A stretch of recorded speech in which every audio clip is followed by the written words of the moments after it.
menga bir ishni aytingki, Alloh ham yaxshi ko'rsin, odamlar ham yaxshi ko'rsin degan.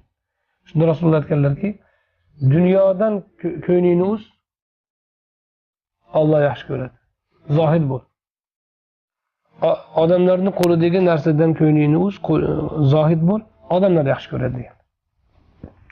Biz dunyo o'zimizning mulkimiz bo'lgan dunyo emas, odamlarning qo'lidagidan ham uzolmaymiz-da.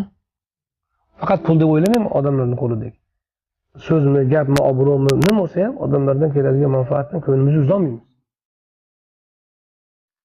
Bu holatda agar 50 yil ibodat qiling ta'sir nisbatan ibodat qilmagandan yaxshi bo'ladi albatta. Lekin sahobalarni avlodini tayyorlamaysiz.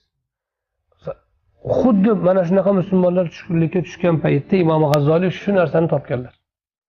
O'sha Ihyoni yozgan. Ihyoni yozishdan murod nima bo'lgan? Ihyo